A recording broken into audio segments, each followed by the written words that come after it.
Hello again, everybody. This is John and Glenn from Best Price Nutrition. Again, we're doing a video based on some of your requests and questions. We appreciate those, so please keep those coming.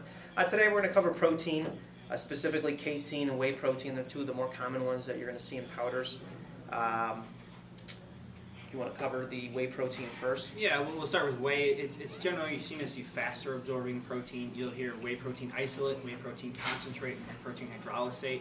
All that generally means, and what I like to tell the customers is like a whey protein concentrate, think of it as an orange juice from concentrate. It has extra things with it. So it's just whey protein with lactose and fat, but a very, very small amount.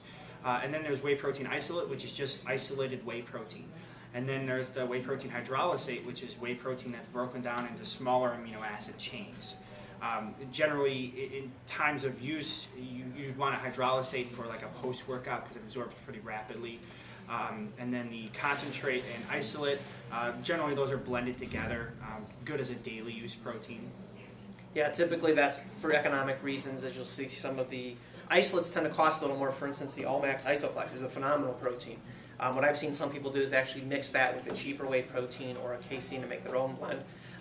Or if you can afford it, I mean, it's a decent price. I don't make it sound like it's overly expensive, but it's a whey protein isolate. Specifically, most of it's cross-flow microfiltration whey protein isolate, I believe, which is just a process where they're using ceramic filters. The temperature it's done at a cold temperature. The pH is balanced. So two things that really affect the structure of your protein are going to be the pH and the temperature. When it gets into your stomach, actually, that's when it starts to get broken down and you start to see the degradation of the protein, which is fine, that's what you want, but not before it gets into your system. If you went home and you boiled milk, what would happen? It would all start to curdle and would denature and come to the top. You'd basically break the tertiary structure of the protein. But for our purposes, if you're somebody that's got a lactose intolerance, or if you have any digestive issues, a whey protein isolate is going to be much better for you. You're not going to have any lactose in there. There's not going to be any fat in there. There's no junk basically. So it's just whey protein. And one unique thing about whey protein is it's a little bit alkaline actually. So if you're somebody who has heartburn problems and stuff, whey protein is actually a pretty good alternative because most proteins tend to be acid forming. So that's a quick fact. And also, did you cover the absorption? How it absorbs a little bit faster than casein? Yeah, generally whey protein could be anywhere from a half hour to around 3 hours for absorption. It's faster absorbing, so that's why it's nice for a daily protein, a protein you're taking in between meals or right after your workout, or for some people who want to get in some like a half hour to an hour before you work out. It does absorb faster, and it actually has a higher concentration of BCAAs in it, which is nice, the muscle building amino acids. And the texture of it is very liquidy, so if you mix it, depending on how much water you use, obviously, but it doesn't tend to coagulate or form a gel like casein does alternatively, which we'll cover. Whey is very light, it's very liquidy, you can drink it, and it's like drinking something that's a consistency of water or juice, and they're even flavored like juice. Mixes relatively easy also. Yeah, so you could use a spoon most times. If it's not mixing easily, I would question the quality of the whey protein you're looking at. And something else that, just to keep an eye on in the future, you're going to probably start to see more of is something called native whey. I know they're using it in hospitals and whatnot. It's actual whey protein without virtually any processing done to it, I guess is the best way I could put it. A lot of the research that you've read has actually been done on native whey, which is not cheap. So we'll see over time if it becomes cheaper and you'll start to see it in more supplements, possibly a pure native whey. So that's just an aside. Now, casein protein, alternatively, is a little bit thicker. It's going to be more like a milkshake type consistency, I always tell people, and it tends to gel or coagulate in your stomach, so that's part of the reason why it absorbs slower. Yeah, it generally forms what they call a micelle, which is just the complete casein protein. Sort of sits along the lining of your intestines and your stomach, and you can get this continual release of amino acids. And generally, it can be for up to 7 hours, which is nice. It's preferred as a pre-bed protein because it does absorb over that 7-hour period of time. So it's giving you amino acids while you're sleeping, and generally while you're sleeping, that's when you're recovering. So that's very important. And also, I think some people find it curbs their appetite a little better since it is a little bit more filling. Think about when you drink milk. Milk protein is 80% casein, 20% whey. So when you drink milk, it's kind of filling. You kind of get full. I don't know how you feel, but when I drink a glass of milk, that's typically how I feel, and that's because that 80% of that is casein. So you can expect to get that feeling when you drink it. Now, many proteins out there are a blend of whey and casein, and some even have egg in there. A really popular one right now is like BioFusion from BestPriceNutrition. I think Synthesix from BSN. It's got different forms of whey, casein. I believe there's egg in that one as well. So most companies are doing some kind of a blend, but some people like to take them separate. Obviously these two proteins are, this is a pure casein, this is a pure whey protein.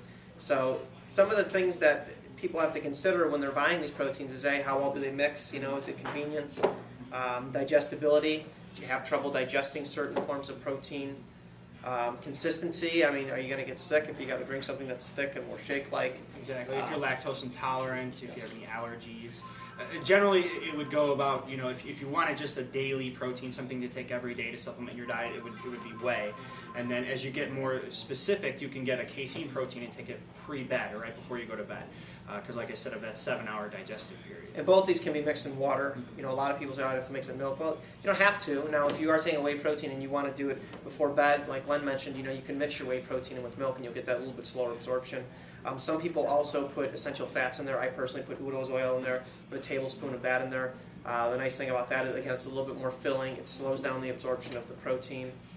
And also, with the protein powder, when you supplement these, you don't have to just look at the whole meal as a supplement. What I do a lot of the times is I'll drink a whey protein shake and I'll eat an apple, or I'll have some almonds or a banana or something like that. So I'm getting a nice blend of whole food and protein. It's not easy to always have protein with you on the go.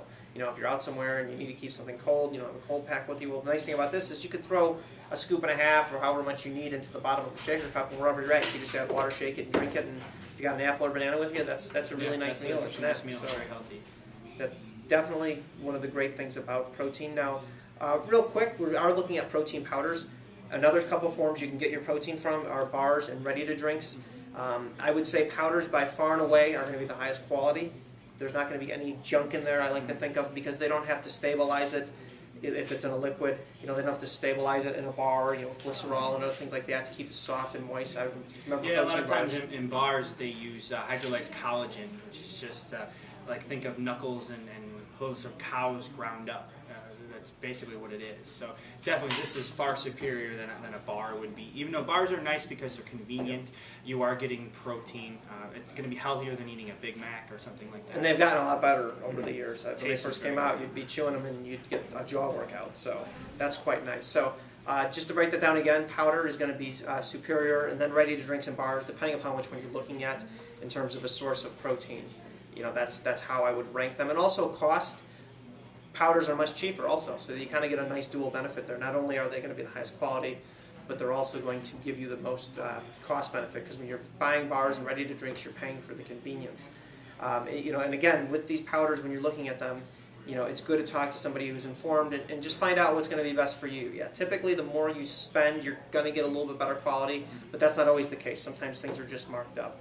So look for isolates if you're looking for really, really high quality whey protein. Look for micellar casein when you're looking for casein proteins. Like I said, that micelle is the whole complete structure of casein. It includes the 5 different caseins inside of there. So that's definitely what you want. It's a superior source of casein. And if you look at our essentials video, you'll see that we have protein powder ranked number 1, or towards the top of the list. It's hard for me personally for the top 3 between between protein powders, essential fats, and a multivitamin with a healthy dose of vitamin D to disseminate which one's more important. But if you're trying to build muscle and you're taking creatine and all these pre-workouts, but you're not getting enough protein, forget it. Just stop now, because you can't build muscle without enough protein, and it's very difficult to get it through whole food all the time. We do want you to eat whole food. Obviously, we're in the business of supplements, so we want you to buy supplements. However, powders are going to make it a lot easier for you to get enough protein. So if you drink a protein shake, there's no need to eat a chicken breast. But in your next meal, if you eat a chicken breast, there's no need to have a protein shake. So think of it like that. I hope this answered a lot of your questions regarding protein, specifically casein and whey. If you have any questions, please feel free to post them in the comments. We'll try and answer them for you. And keep them coming with requests for us to make videos. Thanks. Have a great day. Thank you.